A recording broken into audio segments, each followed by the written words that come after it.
오늘 하나님의 말씀은 에베소서 5장 1절에서 7절입니다. 그러므로 사랑을 받는 자녀같이 너희는 하나님을 본받는 자가 되고 그리스도께서 너희를 사랑하신 것 같이 너희도 사랑 가운데서 행하라.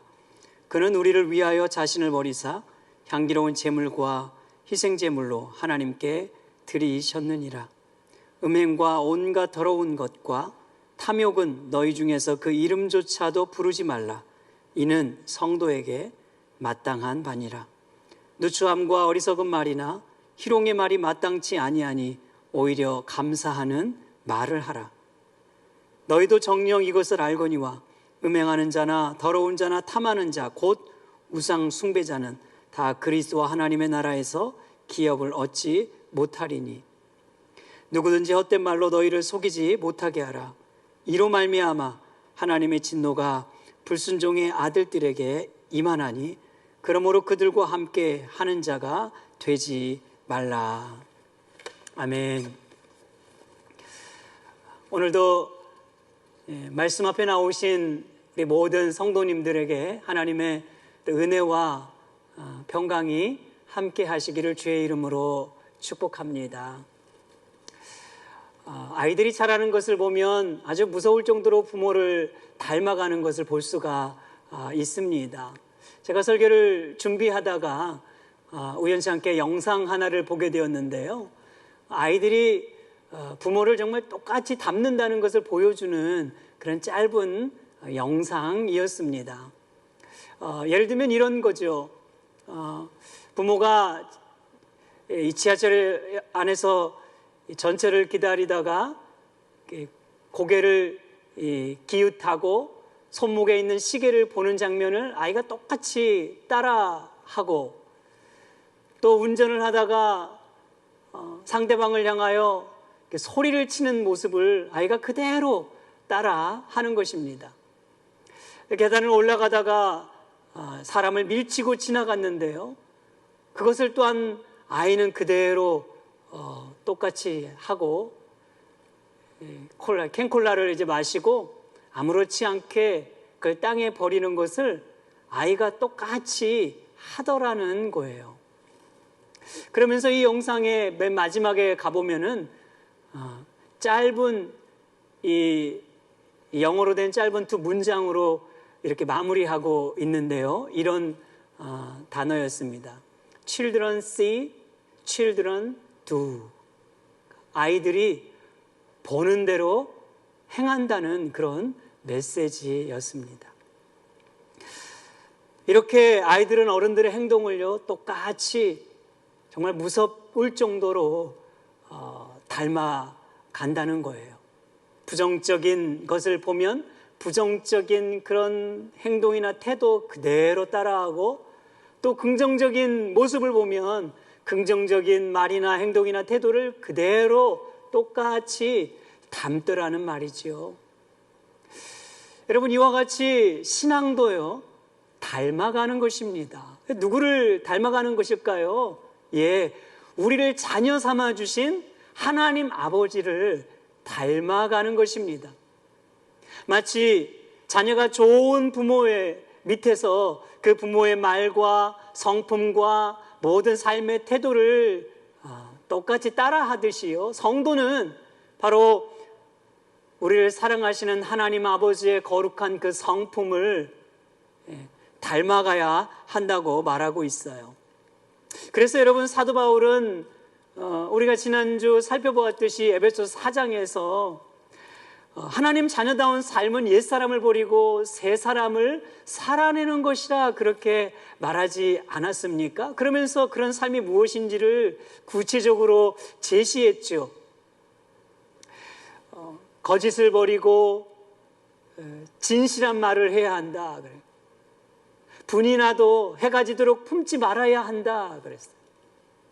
남의 것을 탐내지 말고 오히려 구제하며 선한 삶을 살아야 한다 그랬고, 더러운 말을 입 밖에 내지 말고 덕을 끼치는 은혜로운 말을 해야 한다고 했습니다. 친절을 베풀고 그 그리고 긍휼히 여기며 서로 용서해야 한다는 그러한 삶의 구체적인 지침서를 말해 주었던 것이죠. 여러분, 그리스도인들이 이러한 삶을 살아가는 이유가 무엇일까요? 그것은 단지 윤리와 도덕을 뛰어넘는다고 그랬어요. 여러분, 그리스도인의 삶의 기준은 윤리와 도덕에 있는 것이 아니라 하나님 나라의 의를 이루는 것과 하나님의 거룩한 성품을 닮아가는 것이기 때문입니다. 그래서 바울은요, 이렇게 윤리 강령을 마친 후에 오늘 본문 5장 1절에 보면 그러므로 이렇게 시작해요. 결론적으로 너희가 사랑을 받는 자녀같이 하나님을 본받는 자가 되라. 그렇게 결론을 맺고 있는 것입니다. 여러분 1절 말씀 한번 볼까요? 그러므로 사랑을 받는 자녀같이 너희는 하나님을 본받는 자가 되고, 부모와 자녀의 관계로 마치 자녀가 부모를 닮듯 성도는 하나님 아버지를 닮아야 하고 본받아야 한다는 것을 지금 우리에게 보여주고 있는 것이죠. 여러분, 여기서 본받는다라는 이 헬라어 미메테스는요, 흉내내고 모방한다 이런 뜻이에요. 하나님 아버지의 거룩한 성품을 모방하고 흉내내고 닮아가야 한다는 말이지요. 여러분, 거룩이 무엇입니까? 거룩, 한마디로 말하면 구별됨, 잘라냄 이런 뜻이지요. 죄에 속하지 않고 죄를 잘라내고 성결한 삶을 살아내는 것을 말합니다. 그래서 여러분, 구약 성경을 보면요, 거룩을 말할 때 늘 이렇게 묘사를 하는 것을 알 수가 있어요. 거룩한 성물, 거룩한 성막, 또는 거룩한 제사장, 그리고 거룩한 백성, 이렇게 표현을 합니다. 그러면 무엇으로부터 지금 거룩하다는 얘기예요? 바로 죄로부터죠. 죄에 속하지 않고 죄를 버리고 바로 성결한 삶, 구별된 삶을 살아가는 것을 말하고 있는 것입니다. 자, 이것이 오늘 본문 이 3절 이하에서 사도 바울이 의도적으로 죄에 대한 이 요소들을 열거하고 있는 이유이기도 합니다. 여러분, 하나님을 본받는다는 것은 하나님의 거룩한 성품을 닮아가는 것이고 죄와 섞이지 않는 구별된 삶을 살아내는 것을 말하는 것입니다. 성경은 우리에게 늘 거룩하라 이렇게 명령하죠. 여러분, 레위기 19장 2절 말씀 보면요, 너희는 이스라엘 자손의 온 회중에게 말하여 이르라. 너희는 거룩하라. 이는 나 여호와 너희 하나님이 거룩함이니라. 마태복음 5장 48절에 보면 예수님은 이렇게 말씀하셨습니다. 그러므로 하늘에 계신 너희 아버지의 온전하심 같이 너희도 온전하라. 한마디로 표현하면 하나님을 본받아가라 이 말이에요. 닮아가라, 이런 의미의 말씀입니다. 그러면 여러분, 누가 그 하나님의 거룩하심을 닮아갈 수 있을까요? 여러분, 인간은 어느 누구도 자신의 의지와 노력으로 거룩함에 도달할 수가 없습니다. 왜? 이 거룩하심은 인간에 속한 것이 아니라 성령 하나님께서 하시는 일이기 때문에, 그래서 오직 성령 안에서 거듭난 자, 하나님의 사랑을 경험하는 자만이 이 거룩함에 이를 수 있다고 말하고 있는 거예요. 하나님의 사랑을 알고 하나님의 사랑을 확신하는 자는요, 하나님의 그 거룩한 성품을 닮아갈 수가 있다는 거예요. 왜냐하면 하나님을 알면 알수록 우리 안에 그분을 본받고자 하는 그 거룩한 소원을 부어주시기 때문에 그렇습니다. 누가요? 누가 그런 마음을 주십니까? 성령님께서 우리의 마음속에 그 일을 행하시는 거예요. 여러분, 예수를 믿고 난 이후에 변화가 일어나지 않습니까? 어떤 변화가 일어납니까? 저는 여러분, 예수를 믿고 난 후에 한동안 정말 성경책에 푹 빠져 살았던 기억이 나요. 그냥 시도 때도 없이 성경 말씀을 너무 읽고 싶은 거예요. 너무 좋은 거죠. 차를 타도 기차를 타도 전철을 타도 늘 성경책을 끼고 성경을 그렇게 읽으며 살았던 그런 시간들이 있어요. 예수를 믿고 난 후에 된 변화죠. 늘 평상시 하지도 않던 이제 기도가 하고 싶어지는 거예요. 문제가 생기면 하나님 앞에 뭔가 내 문제를 정말 도와달라고 간구하고 싶은 마음이 막 생기는 거예요. 이전에는 그런 마음이 전혀 없었는데 말이죠. 이렇게 살면 안 되지, 내가 좀 더 뭔가 변화돼야지, 달라져야지, 이렇게 자기를 성찰하게 되더라고요. 하나님이 기뻐하신 일이 뭔가를 더 쫓아 살고자 하는 거룩한 열망이 생기는 거예요. 그렇게 하나님의 성품을 본받고자 하는 그 거룩한 소원이 우리 마음 가운데 일어나더라는 거예요. 이것이 여러분 성령께서 우리 마음에 하시는 일 아니겠습니까? 그래서 우리가 이런 기도가 나오는 거예요. 하나님, 제 삶이 더 좀 변화되게 하시옵소서. 예수로 내 마음을 가득 채워주시옵소서. 예수님의 인격을 더 닮아가는 거룩한 갈망을 주시옵소서. 거룩한 소원을 부어달라고 우리가 주님 앞에 간구하게 되더라는 거예요. 여러분, 이런 기도가 지금도 계속 나오고 있으세요? 이 위기 때 어려운 시기를 지나가는 이때에 여러분 무엇을 기도합니까? 그저 늘 달라고 정말 주시옵소서라고만 기도하고 있지는 않습니까? 정말 우리가 기도해야 할 것은 이 기도 제목이 아닐까요? 사랑하는 여러분, 오늘 저와 여러분들의 마음 가운데 이 거룩한 열망을 향한 기도의 제목이 다시 회복될 수 있기를 주님의 이름으로 축복합니다. 그렇다면 사도 바울이 말하고 있는 이 하나님을 본받는 삶이란 구체적으로 무엇을 여러분 말하는 것일까요? 사랑 안에서 행하는 것을 말하고 있습니다. 여러분 2절 말씀 보십시오. 그리스도께서 너희를 사랑하신 것 같이 너희도 사랑 가운데서 행하라. 그는 우리를 위하여 자신을 버리사 향기로운 제물과 희생 제물로 하나님께 드리셨느니라. 아멘. 여러분, 어떤 사랑 안에서 행하라는 거예요? 예수님께서 우리에게 보여주시는 사랑, 그죠? 우리를 위하여 자신을 십자가에 내어주신, 모든 것을 우리를 위하여 희생해 주신 그 희생적인 사랑을 본받으라고 말하고 있는 겁니다. 여러분, 기독교는요, 기독교의 본체는 사랑 아니겠습니까? 사랑. 마땅히 그리스도인의 삶의 모든 토대와 근거가 바로 이 사랑에서부터 시작되는 거죠. 그리스도의 사랑, 십자가의 사랑. 그래서 성경을 보면 예수님은 늘 우리에게 이 사랑을 계속 강조하는 것을 알 수가 있어요. 여러분, 요한복음 13장 34절 말씀 보십시오.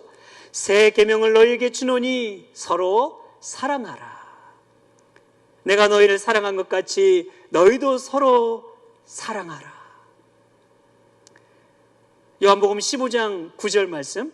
아버지께서 나를 사랑하신 것 같이 나도 너희를 사랑하였으니 나의 사랑 안에 거하라.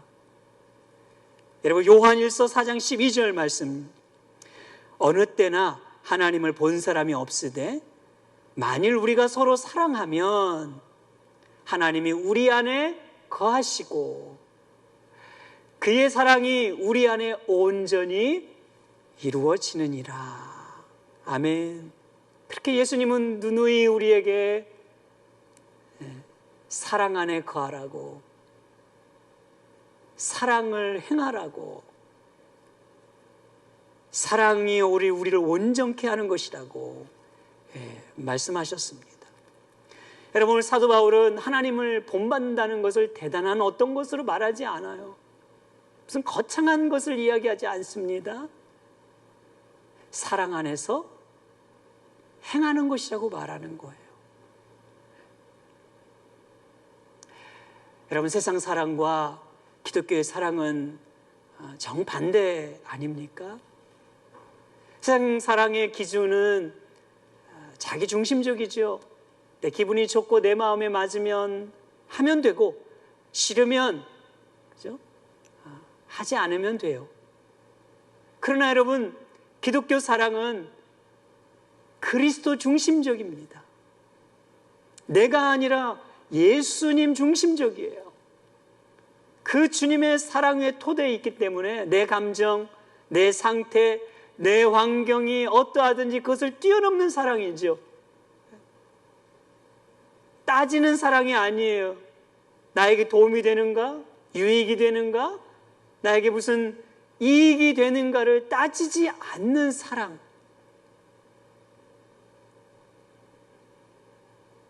그것이 바로 그리스도인들이 실천해야 하는 여러분 사랑이지요.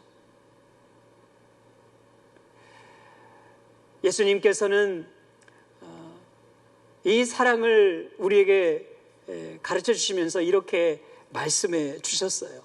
만일 너희를 사랑하는 사람만 사랑한다면 무슨 상을 너희가 받을 수 있겠느냐?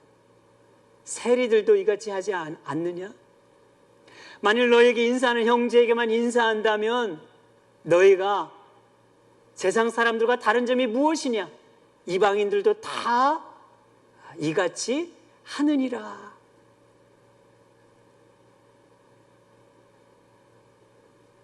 그러므로 그리스도인의 사랑이란 여러분 세상적인 기준을 뛰어넘는 더 넓고 차원이 높고 다른 사랑이라고 말하는 거예요. 그 사랑을 실천할 수 있어야 한다는 것입니다. 여러분, 오늘 우리가 이런 사랑을 품고 있고 더 실천하고 있습니까? 참 사랑을 실천한다는 게 그렇게 쉬운 일이 아니지요. 그럼에도 불구하고 성경은 우리에게 예수님의 사랑을 입은 자라면 마땅히 그런 삶을 살아내야 한다고, 아니 살아낼 수 있다고 우리에게 용기를 주고 있습니다. 여러분, 사랑, 성경이 말하는 사랑을 가만히 보면요, 우리가 생각하는 그런 사랑과는 정말 다르다는 걸 늘 알아요. 뭐 이렇게 흥분되고, 그죠? 아니면 뜨거운 어떤 감정적이고 격렬한 그런 사랑을 말하지 않는다는 걸 알 수가 있습니다. 우리가 잘 알고 있는 사랑장 하면 고린도전서 13장에 나오지 않습니까? 그런데 이 13장에 보면요, 사랑을 정의하기를 첫 마디가 이렇게 시작해요. 사랑은 오래 참습니다. 사랑은 자기 유익을 구하지 않습니다. 사랑은 모든 것을 덮어줍니다. 그리고 사랑은 모든 것을 견딥니다. 여러분, 이것이 바로 오늘 저와 여러분들이 실천해야 할, 품어야 할 사랑이라고 말하는 거죠. 그것이 예수님이 우리에게 보여주신 사랑이고 우리가 마땅히 본받아야 할 여러분 사랑인 것이에요. 누가복음 10장에 나오는 선한 사마리아인의 비유는요, 이 기독교 사랑의 정신을 가장 잘 보여주고 있는 것 같습니다. 우리가 잘 알고 있듯이 어떤 사람이 예루살렘에서 여리고로 내려가다가 강도를 만나게 됐어요. 가진 거 다 빼앗기고요, 그래서 죽을 지경까지 얻어맞고 길거리에 쓰러져 있습니다. 때마침 제사장이 그곳을 지나가다가 쓰러져 있는 이 사람을 보았는데 웬걸 모른 척 지나가 버렸어요. 그리고 그 다음에 레위인이 또 지나가다가 이 강도 환자를 봤지만 똑같이 외면하고 모른 척 했습니다. 그리고 이제 세 번째, 사마리아 한 사람이 지나가다가 이 강도 맞는 자를 보고 그냥 지나치지 않았습니다. 불쌍히 여기고 가지고 있는 이 포도주를 부어 상체에 잘 싸매어주고, 그리고 짐승에 그를 태워 주막까지 데려다가 정성껏 돌봐주었습니다. 자기의 가진 비용을 다 들여서 일면식도 없는 바로 그 길거리에 쓰러져 있는 강도 맞는 자를 도와주었던 것이에요. 여러분, 제사장과 레위인은 온갖 이유를 들어서 모른 척했죠. 철저히 자기중심적이었어요. 자기중심적인 유익을 구했기 때문이죠. 그러나 여러분, 사마리아 이 사람은 어떻습니까? 당시 종교적인 이 문제를 뛰어넘고 지역적 갈등, 민족적 갈등, 사회의 통념으로 되어 있는 그 모든 기준을 뛰어넘어 진실한 사랑을 보여주었습니다. 여러분, 이것이 바로 그리스도께서 우리에게 보여주신 사랑이지요. 바로 이 사랑을 우리는 더 힘써 본받아 가야 할 것입니다. 사랑은 자기 유익을 구하지 않습니다. 그렇게 모든 것을 덮어주고 자기의 것을 기꺼이 내어줄 수 있는 이 희생적 정신이 오늘 우리에게는 어느 때보다 더 필요한 시기가 아닐까 싶어요. 여러분, 이것이야말로 교회와 그리스도인들이 세상을 바라보는 눈이 아니겠습니까? 우리는 이 시각을 장착해야 할 것입니다. 쓰러져 있는 한 영혼을 바라볼 수 있는 이 눈, 사마리아 사람이 보았던 그 눈, 그리고 긍휼히 여겼던 그 마음, 나아가 자기의 것을 기꺼이 아낌없이 내어줄 수 있는 바로 이 희생적 사랑, 이 희생적 정신, 바로 이것을 우리가 더 본받아야 하고 품어야 하는 것이에요. 사랑하는 여러분, 여러분들은 이런 사랑을 실천하고 있습니까? 이런 사랑을 더 드러내고 있으세요? 저는 우리 머무는 교회가 이 사랑을 더 실천할 수 있는, 이 사랑 안에서 시대적 사명을 감당할 수 있는 교회로 세워져 가기를 축복합니다. 그런가 하면 이제 사도 바울은 사랑 안에서 행하기 위해 경계해야 할 죄의 요소들을 다루고 있습니다. 여러분, 3절 말씀 보십시오. 음행과 온갖 더러운 것과 탐욕은 너희 중에서 그 이름조차도 부르지 말라. 이는 성도에게 마땅한 반이라. 아멘. 여러분, 여기서 음행, 더러운 것, 탐욕, 이게 세 가지를 말하는 것 같지만 이걸 원어를 들여다보면요, 다 한 가지를 말해요. 성적인 문제입니다. 음행이라는 것은 정상적인 부부관계를 벗어나서 이루어지는 모든 성적인 관계를 일컫는 말이죠. 온갖 더러운 것은 음란한 모든 행위들, 그리고 탐욕은요, 빗나간 성적인 욕구를 말하는 거예요. 사도 바울은 이러한 것들을 행하지 말라 이렇게 말하지 않고 이름조차 부르지 말라고 아주 매우 강력하게 말하고 있습니다. 여러분, 4절에 또 보십시오. 누추함과 어리석은 말이나 희롱의 말이 마땅치 아니하니 오히려 감사하는 말을 하라. 아멘. 여기 누추함이라는 이 말은요, 음담패설, 더러운 하여튼 말들, 추악한 말들을 말해요. 어리석은 말은 저속한 농담, 희롱의 말은 상스러운 말들, 이런 거예요. 모든 악한 말들, 그죠? 저속한 말, 상처 주는 말, 험한 말, 거친 말, 상스러운 말, 음란한 말, 이런 모든 악한 말들을 다 철저히 버리라고 말하는 것이에요. 그리고 오히려 감사하는 말을 할 수 있어야 한다고 말해주고 있는 겁니다. 여러분, 왜 그랬을까요? 결국 이러한 문제들이요, 에베소 교회 성도들의 이 신앙을 변질시키고 있었어요. 그리고 주님의 사랑 안에서 행하도록 하는 그 신앙을 방해하고 있는 암적 요소가 되었기 때문입니다. 그래서 여러분, 사도 바울은 아주 엄중하고 그리고 단호하게 말하고 있어요. 이름조차 부르지 말라. 오히려 그 입술에 감사의 말을 담을 수 있어야 한다고 말하고 있는 거예요. 무슨 말을 하든지 바로 주께 하듯 하라는 거죠. 여러분, 이것은 비단 에베소 교회뿐만 아니라 오늘 우리가 경각심을 갖고 새겨드려야 할 말씀 아니겠습니까? 우리는 얼마나 동성애가 성행하고, 그렇죠? 그리고 성적으로 문란한 시대를 살아가고 있는지 몰라요.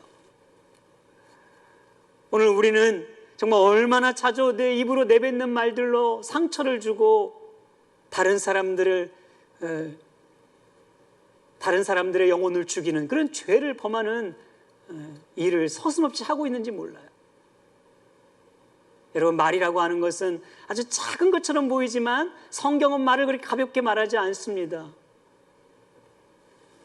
죽고 사는 것이 혀의 권세에 달려 있다고 말하고 있기 때문이에요. 그러므로 여러분, 우리의 입술에 감사의 입술, 무슨 말을 하든 주께 하듯 하고 주 예수의 이름을 의지하여서 말할 수 있는 이 언어가 되어야 합니다. 여러분, 사도 바울은 골로새서 교회를 향하여, 그 성도들을 향하여 그래서 동일하게 이렇게 권면했어요. 골로새서 3장 5절에서 8절 말씀. 그러므로 땅에 있는 지체를 죽이라. 곧 음란과 부전과 사욕과 악한 정욕과 탐심이니 탐심은 우상 숭배니라. 이것들로 말미암아 하나님의 진노가 임하느니라. 너희도 전에 그 가운데 살 때에는 그 가운데서 행하였으나 이제는 너희가 이 모든 것을 벗어버리라. 곧 분함과 노여움과 악의와 비방과 너희 입에 부끄러운 말이라. 아멘. 그리고 새 사람다운 삶을 살아내라고 말하고 있는 것입니다. 사랑하는 여러분, 이제 말씀을 맺습니다. 사도 요한은 이렇게 고백했어요. 보라, 아버지께서 어떠한 사랑을 우리에게 베푸사 하나님의 자녀라 일컬음을 받게 하셨는가. 그렇게 사도 요한은 늘 하나님께서 베푸신 사랑 안에서 힘을 내고 감사하고 용기를 낼 수 있었던 거예요. 여러분, 이처럼 오늘 이 사도 요한의 이 고백을 오늘 저와 여러분들의 고백으로 삼을 수 있었으면 참 좋겠습니다. 그 사랑에 힘입어서, 그리고 그 사랑 안에서 더 실천하고 살아낼 수 있는 우리 머무는 교회 모든 성도님들 다 되시기를 주님의 이름으로 축복합니다. 기도하겠습니다. 하나님 아버지, 오늘 우리 사도의 권면을 또 새겨 듣습니다. 우리가 사랑받는 자녀로서 그 아버지의 사랑 안에 거하는 삶이 되고 예수 그리스도의 사랑을 드러내고 행하는 저희들의 삶이 되게 하여 주옵소서. 우리 머무는 교회가 어려운 시기에도 이 사랑을 근거하여 이 시대적 사명을 잘 감당해가는 복된 교회 되게 하옵소서. 예수님의 이름으로 기도하옵나이다. 아멘.